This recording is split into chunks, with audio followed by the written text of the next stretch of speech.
नागपुर शहर में रहने वाली अंजना और नकुल एक प्राइवेट कंपनी में नौकरी करते थे, जहां दोनों को प्यार हुआ और सबकी रजामंदी से दोनों ने शादी कर ली। सुमित्रा अपनी इकलौती बहू के आने से बहुत खुश थी। अब मेरी इकलौती बहू घर में आ गई, अब मेरी सारी चिंता खत्म हो गई। अभी तो हम दोनों की शादी हुई है माँ जी, लेकिन मेरी ननद प्रिया की शादी करना तो अभी बाकी है। इसकी भी हो जाएगी जब होनी होगी, मुझे इसकी परवाह नहीं। ये कौन सा कुछ लेकर आएगी, ये तो उल्टा हमारे यहाँ से सब लेकर जाएगी। और तू जा, यहाँ क्या खड़ी है, जा जाकर कपड़े धो। अच्छा, अच्छा। अरे लगता है प्रिया तुम्हें सर्दी लग गई है। अच्छा। अरे बहू, सर्दी तो तुम्हें भी लग गई है। रुक, मैं अभी तेरे लिए काढ़ा बनाकर लाती हूँ। माँ जी, प्रिया के लिए भी। अरे इसे कोई सर्दी नहीं लगी है, ये तो बस काम से बचने का बहाना ढूंढ रही है। जा जल्दी और कपड़े रखे उन्हें धोकर आ। कुछ देर बाद सुमित्रा काढ़ा बनाकर लाती है और सिर्फ अपनी बहू को ही काढ़ा बनाकर देती है। ये माँ जी ननद जी से इतना भेदभाव क्यों करती हैं? अब हो सकता है शादी की भागदौड़ में माँ जी ज्यादा थक गई हो, इसलिए उनसे इस तरह बात कर रही हो। अपनी सास के जाने के बाद अंजना वो काढ़ा लेकर अपनी ननद के कमरे में जाती है, जहाँ कपड़े धोने की वजह से प्रिया की सर्दी बढ़ जाती है और वो लगातार छींके मार रही होती है। अब बस भी करो प्रिया, कितनी छींके मारोगी? ये लो काढ़ा पी लो। लेकिन भाभी, ये तो आपका काढ़ा, आप ही पी लीजिए। अब तुम बच्चों की तरह जिद कर रही हो और आप तो माँ की तरह जिद कर रही हो। हाँ तो भाभी भी तो माँ समान ही होती है ना। चलो अब मुंह खोलो और जल्दी से पी लो। अच्छा अब तुम आराम कर लो, मैं जाती हूँ, तुम्हारे भैया इंतजार कर रहे होंगे।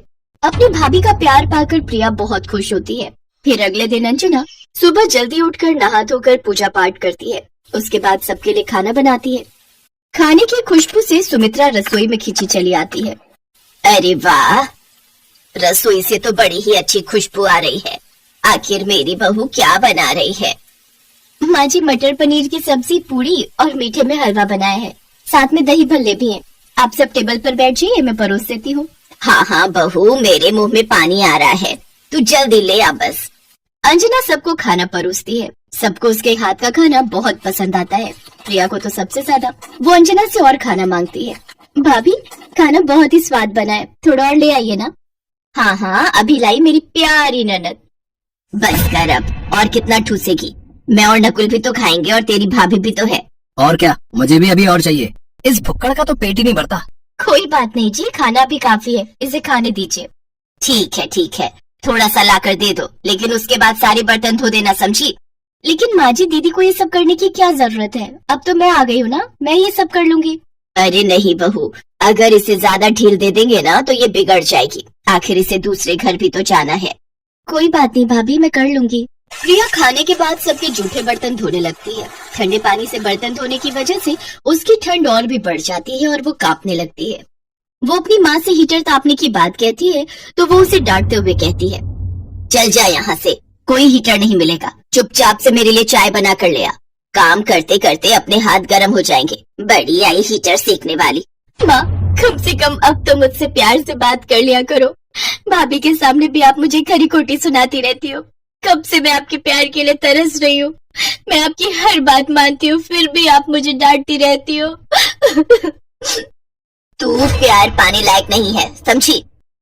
ऐसे ही समय बीतता है। एक रोज प्रिया अपनी माँ से नया सूट दिलवाने की बात कहती है, लेकिन उसकी माँ उसे डांटते हुए मना कर देती है। फिर अंजना बाजार से उसके लिए सूट लेकर आती है और उसे देते हुए कहती है, ये लो दीदी, आप ये सूट रख लो, मैंने एक बार भी नहीं पहना और मुझे आ भी नहीं रहा, इसलिए आप इसे बना लो। थैंक यू भाभी, आप बहुत ही अच्छी हो। प्रिया जिस प्यार की उम्मीद अपनी माँ से करती थी वो उसे उसकी भाभी ने दिया। उसकी भाभी कभी उसे खाने की चीज देती तो कभी उसके लिए नए कपड़े या सैंडल लाकर दे देती।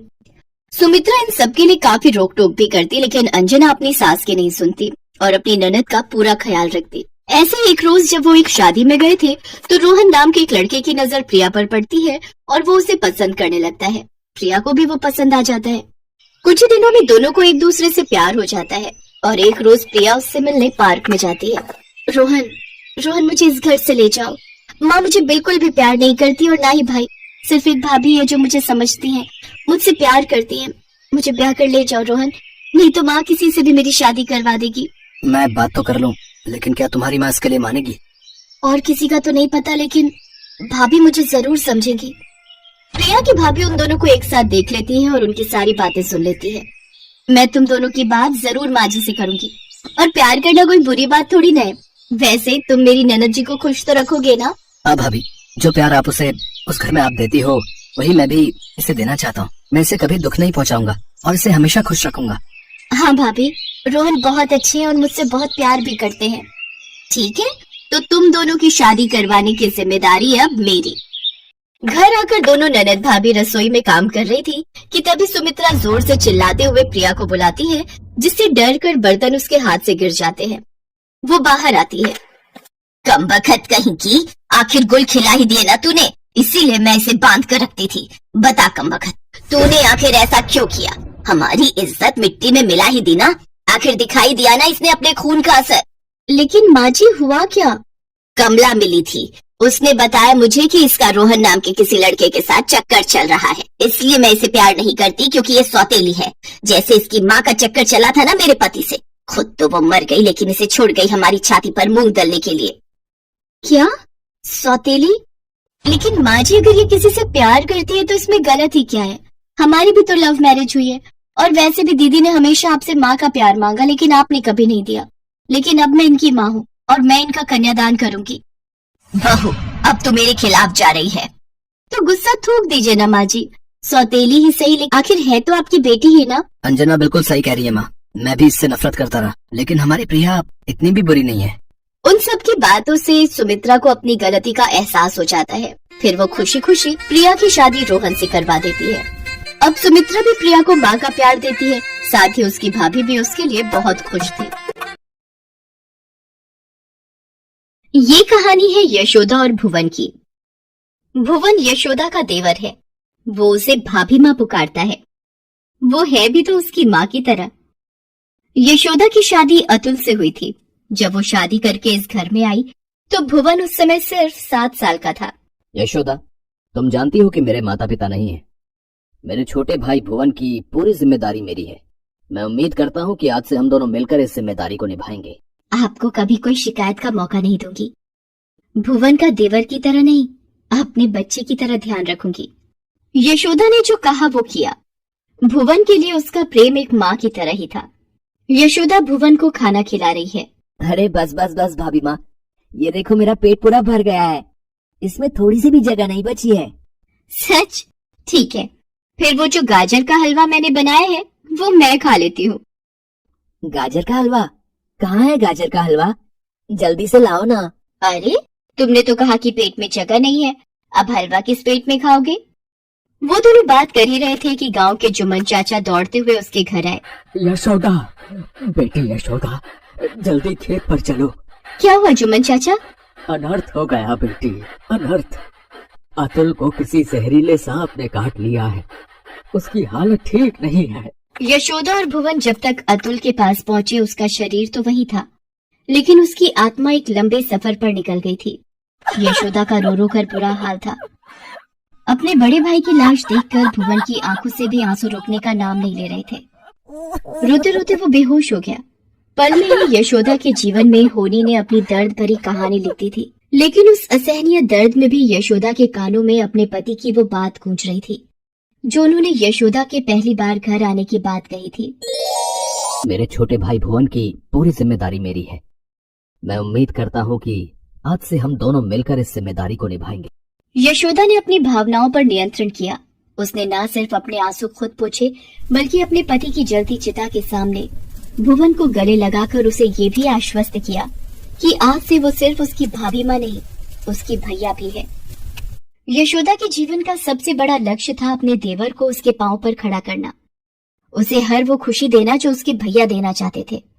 एक दिन जब वो हमेशा की तरह खेत पर जाने के लिए निकल रही थी तो उसने देखा कि भुवन भी बैलों के पास खड़ा है। अरे, तू यहाँ क्या कर रहा है? आज स्कूल नहीं जाना क्या? नहीं भाभी माँ। अरे क्यों? तेरी तबीयत तो ठीक है ना? भाभी माँ, मुझे बुखार नहीं है, लेकिन अब मैं स्कूल नहीं जाऊंगा। क्यों? किसी ने कुछ कहा क्या? नहीं भाभी माँ, तुम मेरे लिए कितनी मेहनत करती हो, चाहे गर्मी हो या सर्दी या बारिश। इन बैलों की तरह तुम खेतों में अकेले लगी रहती हो। और मैं तुम्हारी कुछ भी मदद नहीं कर पाता। मुझे पढ़ाई नहीं करनी भाभी माँ, मुझे आपकी तरह खेतों में काम करना है। अरे बाप रे, मेरा छोटा सा देवर इतना बड़ा हो गया, इतनी बड़ी बड़ी बातें करने लगा। मुझे और क्या चाहिए? लेकिन अभी तुम्हें पढ़ना है, खूब पढ़ना है, बहुत बड़ा आदमी बनना है। तुम्हारी भाभी माँ को तुम्हारी यही मदद चाहिए। बोलो, करोगे ऐसे मेरी मदद? भुवन अपनी भाभी माँ की बात नहीं टाल सकता था। उसने वादा किया कि वो अब खूब पढ़ेगा और अपनी भाभी माँ का नाम रोशन करेगा। इस बीच यशोदा के साथ एक और घटना घटी। यशोदा जवानी में ही विधवा हो गई थी। वो दिखने में बहुत सुंदर थी। इस कारण गांव का साहूकार उस पर बुरी नजर रखता था। वो उसे आए दिन परेशान किया करता था। एक दिन शाम को जब यशोदा खेत से लौट रही थी, तभी उस साहूकार ने उसका रास्ता रोक लिया। अरे क्यों अपनी जवानी इन खेतों में बिता रही हो यशोदा? एक बार मुझे खुश कर दे, रानी बनाकर रखूंगा तुझे, रानी। हाँ। तो फिर आ गया, बड़ा ही बेशर्म है। अरे क्या करूं, तो चीज ही है इतनी करारी कि बेशर्मी करने का मन करता है। तू हटता है कि नहीं आगे से? इतना जुल्म मत करो यशोदा अपने प्रेमियों पर। सबके नसीब में नहीं होता इतना प्यार। कहाँ तू स्वर्गवासी अतुल के भाई भुवन के लिए अपना जीवन बर्बाद कर रही है? देख, फिर से कह रहा हूं, जवानी को बर्बाद मत कर, इसका उपयोग कर, फिर देख क्या नहीं होगा तेरे कदमों में। ये कहकर साहूकार उससे जबरदस्ती करने की कोशिश करने लगा। गुस्से में यशोदा ने अपने साथ रखे हंसिए को निकाला और उसके गले पर लगा दिया।